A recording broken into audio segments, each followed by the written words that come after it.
베드로전서 1장을 시작할 때에 말세를 사는 성도들, 그 말세에 고난과 핍박들이 있었는데 이 고난의 핍박을 살고 있는 그리스도인들에게 어떻게 살아야 될 것인가 하는 것에 대해서 하는 말씀이라고 말씀을 드렸습니다.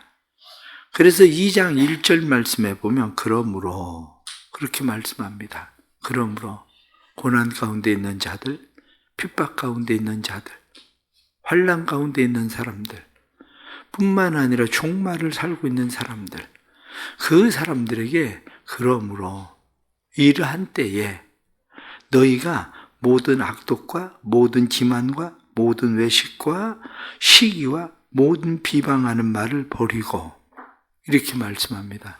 모든, all 그런 이야기죠. 그래서 모든이라고 말하고 있는 이 말씀, peace, 그래서 이 pass, 그래서 이 pass라고 하는 이 말이 온전히, 그래서 온전히 너희가 이렇게 살려고 해야 된다, 이렇게 말씀하는 거죠. 1절 말씀에 이 말씀을 3번씩 모든 이렇게 강조하는 것은 이것이 최상이라는 거죠. 너희가 최상으로 이렇게 해야 된다, 그렇게 말씀합니다. 그런데 그렇게 해야 되는 이유가 어디에 있습니까? 3절 말씀을 보면 너희가 주의 인자하심을 맛보았으면 그리하라. 너희가 하나님의 인자하심, 하나님의 사랑, 하나님의 자비로 말미암아 구원받았으면 그리하라, 이렇게 말씀하는 거죠. 그의 은혜로 우리가 구원받았습니다. 구원받았다고 하는 것은 우리가 좀 더 생각을 하면 3가지 종류로 우리가 구원을 생각할 수는 있습니다. 하나는 이미 이루어진 구원, 하나는 현재 이루어가는 구원, 하나는 이루어질 구원. 이 전체를 우린 다 구원이라고 말합니다. 그런데 내가 예수를 믿고 구원받았다, 이렇게 이야기할 땐 과거와 현재와 미래, 이것이 동시대적인 것으로 다 이루어졌죠. 그러나 문제는 뭡니까? 내가 과거와 현재와 미래를 동시대 속에 거하고 있지는 않잖아요. 그렇기 때문에 이미 우리는 구원받았고 지금 현재는 구원을 이루어가고, 그걸 우리는 성화 구원이라고 말합니다. 구원을 이루라. 성경이 그렇게 말씀하는 것은 날마다 성화돼 가는 거죠. 또 하나는 우리가 얻을 구원입니다. 구원을 얻는다고 하는 것은 미래, 영원한 하나님의 나라에 들어가는 것, 그것을 구원을 얻는다고 말하는 거죠. 신앙생활을 하면서 의외로 이것이 혼돈되는 사람들이 있습니다. 이미 우리 안에 이루어져 있지만 육신을 입고 살아가는 우리에겐 과거와 현재와 미래, 이것은 우리가 살아가야 될 삶입니다. 그렇기 때문에 우리는 말씀에 나타난 것처럼 주의 인자하심을 맛보았으면, 하나님의 그 인자하심, 오래 참으심, 그 사랑으로 너희가 구원받았으면 너희도 그리하라, 이렇게 말씀합니다. 그러면 우리로 하여금 그렇게 해라, 이렇게 말씀하면서 말씀하는 몇 가지 말씀들이 있습니다. 그것은 5절에 나타난 말씀을 보면 뭐라고 되어 있느냐? 너희도 산돌같이 신령한 집으로 세워지고. 산돌, 이렇게 이야기할 때 산돌에 대한 의미를 어렵게 생각할 게 아닙니다. 산돌이라고 하는 의미를 무엇라고 표현되어 있느냐면 땅속에 묻혀있던 돌을 드러내다. 그래서 그것을 건물을 지어가다, 이거예요. 예수 그리스도는 죽음에서 일으키신 분이에요. 땅속에 묻혀진 것처럼 죽음에 이르신 그분께서, 그분이 드러나서 집을 지어가는 거죠. 그런데 우리는 누굽니까? 우리도 그와 함께 세워져 갈 사람들이죠. 그래서 우리도 죄와 허물로 죽었던 우리입니다.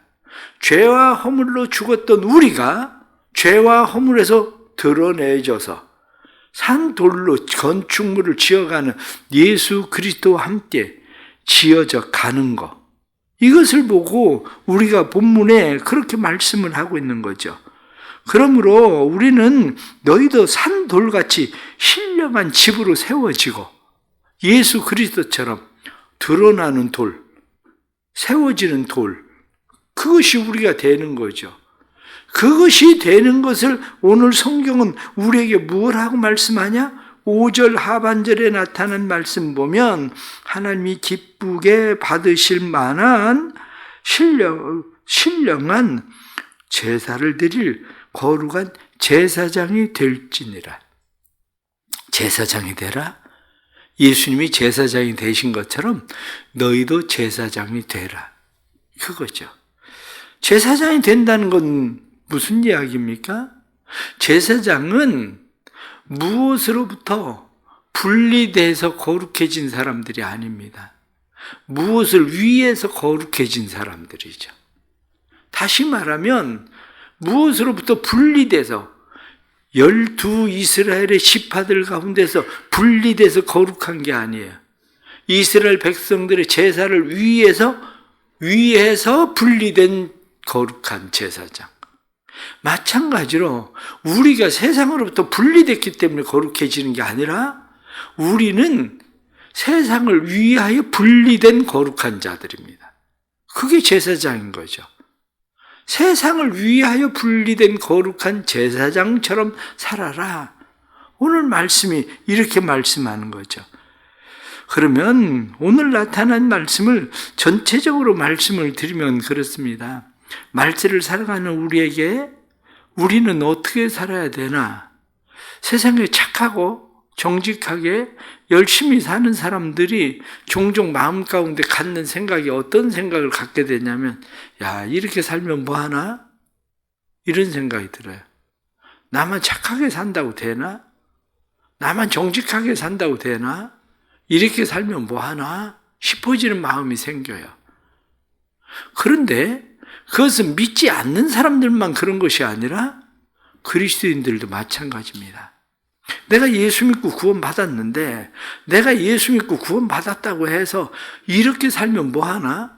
이 환난과 어려움과 핍박과 이런 모든 고난 가운데서 이렇게 살면 뭐하나 싶어지는 그런 마음들이 우리에게 일어나는 거죠. 그러나 오늘 성경 1절 말씀에 다시 말씀하는 것처럼 그러므로 이렇게 얘기하는 거예요. 그러므로 힘들고 어려운 고난의 때를 살아가는 너희들아, 구원받은 너희들아, 그러므로 너희가 이렇게 살아라. 그 얘기죠. 그럼 우리는 어떻게 살아야 됩니까? 오늘 우리가 살아야 될 삶의 방식에 대해서 가장 첫 번째는 오늘 말씀 2절 말씀 보면 갓난아이들 같이 순전하고 신령한 젖을 사모하라. 그로 말미암아 너희를 구원에 이르도록 자라게 하려 함이라. 조금 전에 구원에 대해서 설명을 드렸죠? 구원 받았습니다. 아이가 마치 태어나는 것처럼. 그러나 그 아이가 성장하지는 않았어요. 이 아이가 자라나야 됩니다. 환난과 시험과 핍박과 어려움과 고난들을 당할 때에 우리가 자라야 됩니다. 그런데 어떻게 자랍니까? 말씀에 뭐라고 되어 있냐?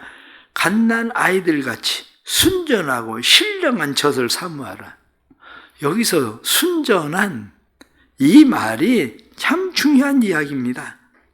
이 말이 참 중요한 것은 순전하다 그렇게 이야기하면 기만이나 계략 없는, 거짓 없는, 그게 순전 아니에요. 아이를 생각을 해보세요. 아이가 앙앙 웁니다. 아이가 앙앙 울면 요즘 아이들은 입에 다 물고 있는 것 중에 하나가 뭐냐면 공갈 젖꼭지예요. 공갈 젖꼭지를 열심히 쪽쪽 빱니다. 아이들은. 그런데 그걸 아무리 열심히 빨아도 젖은 안 나와요. 그런데 아이들은 그걸 빨면서 만족을 하고 있어요. 마지막 때를 살아가는 의외로 많은 사람들은 그런 기만, 한마디로 공갈에 속고 살고 있어요.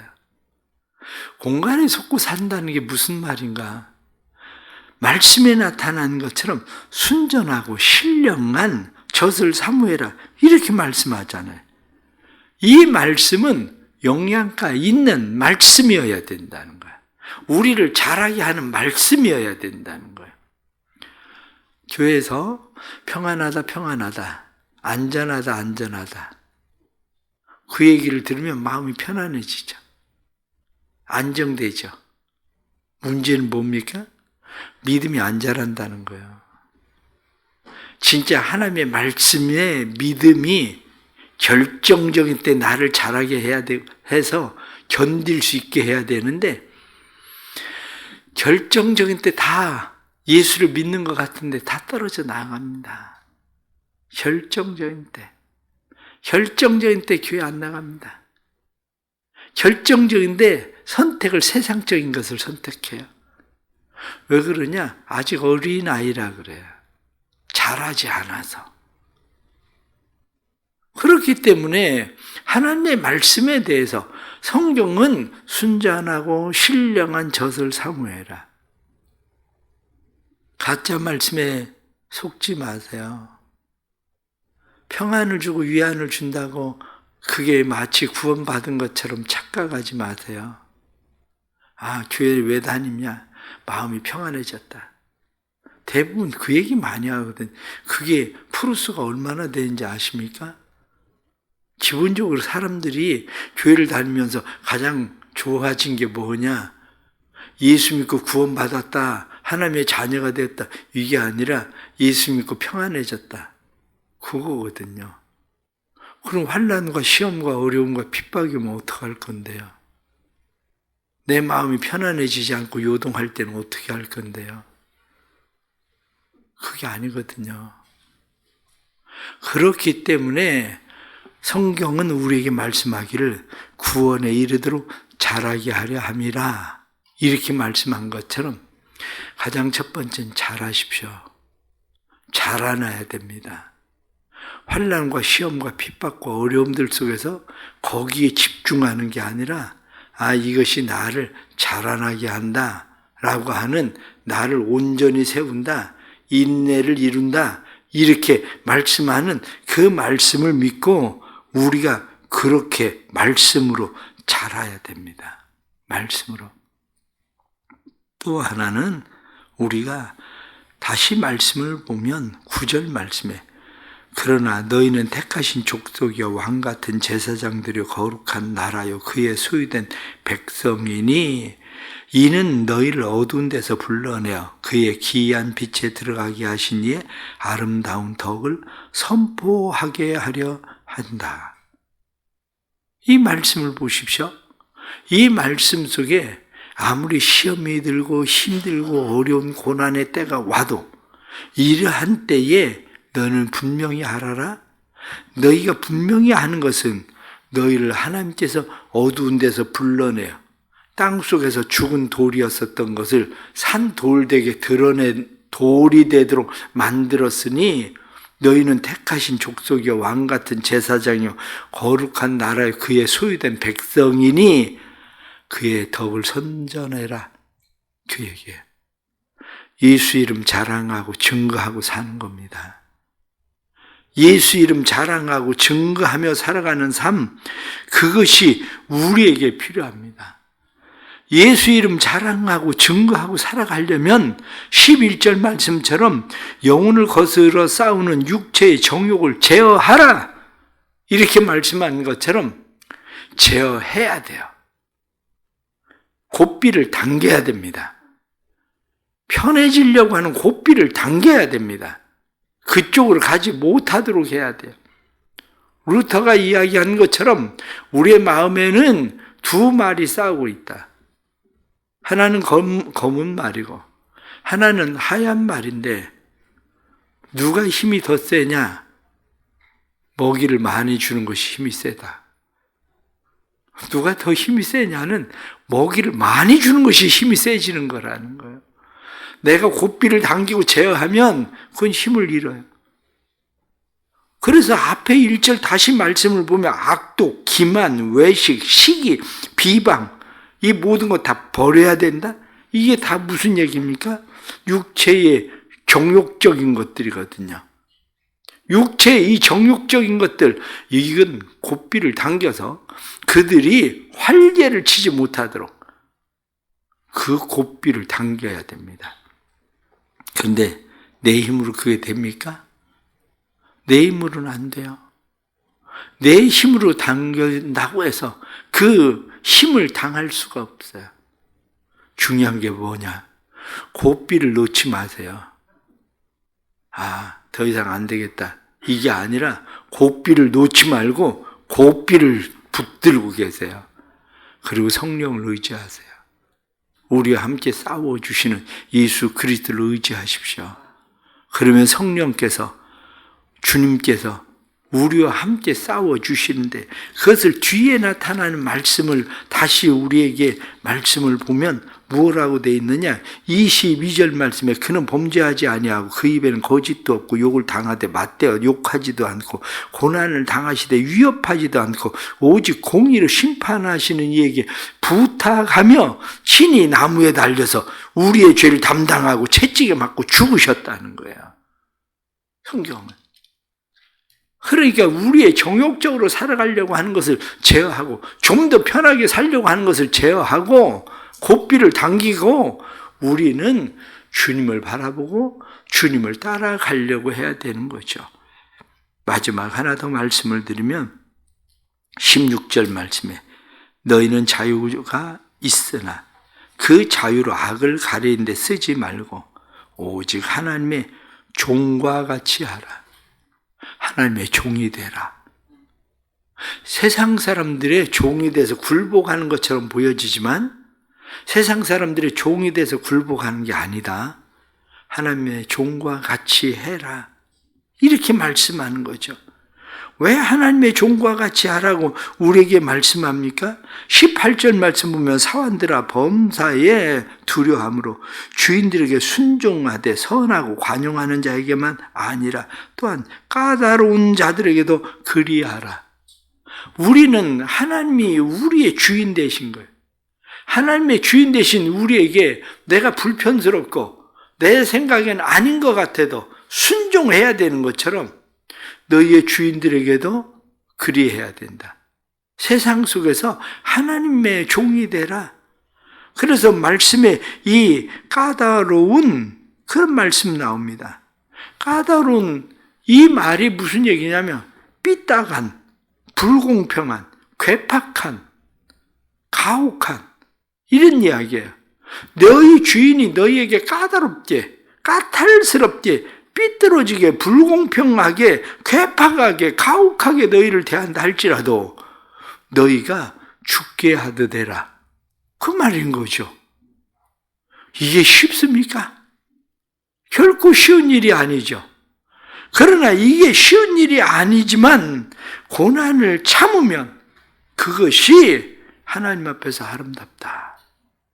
그 주인에게 하는 게 아니라 하나님께 하는 일이다. 하나님의 종이 되라. 그렇게 말씀하죠. 오늘 주시는 이런 말씀들을 우리가 생각하면서 결론적으로 말씀을 드리면 그렇습니다.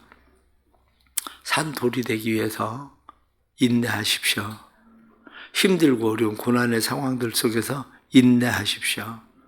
고삐를 놓지 마십시오.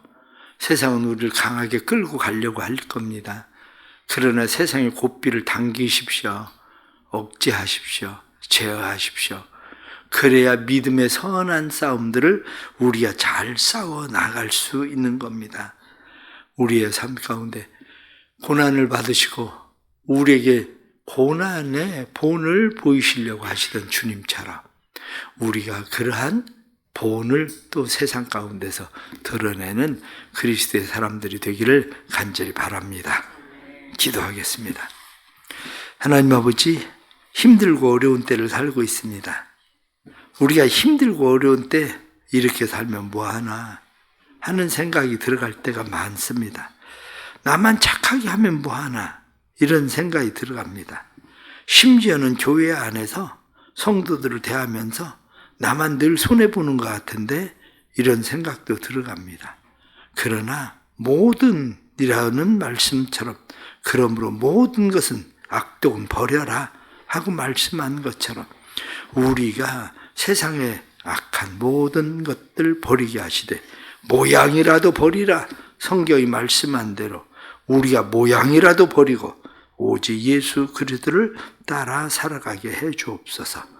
예수님께서 그 어렵고 힘든 고난 속에서 우리에게 본을 끼치셨고 십자가에 못 박혀 죽으셨고 뿐만 아니라 예수님께서 산돌이 되시고 우리를 산돌로 초청하셨는데 저희들이 늘 살아가면서 우리는 예수님을 생각하는 것이 아니라 다른 사람들과 나를 비교하면서 살아가는 일에 익숙해 있습니다. 성령님, 우리에게 은혜 베풀어 주셔서 힘들고 어려운 고난의 때에 우리의 구원을 이루어가게 해 주옵소서. 신령한 말씀으로 날마다 더욱더 자라게 해 주시고 뿐만 아니라 하나님의 아름다운 덕을 선전하는 자들 되게 하시고 그리고 하나님의 종들로 세상을 살아갈 수 있도록 은혜 베풀어 주옵소서.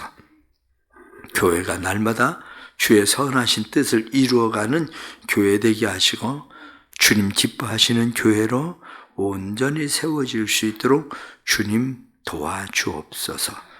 오늘도 은혜의 말씀 속에 살게 하시고 오늘도 지혜의 말씀 속에 지혜롭게 하시고 오늘도 하나님의 풍성한 사랑 속에 우리가 주의 사랑을 흘려보내는 하루 되도록 도와주옵소서. 주님의 교회가 또 새해를 준비하며 기도하는 그런 모든 일들 속에도 함께 하시고 보내주시는 오이코스들에게도 함께 해주셔서 이들에게도 구원의 역사가 일어나게 해 주옵소서. 예수님의 이름 받들어 기도드리옵나이다. 아멘.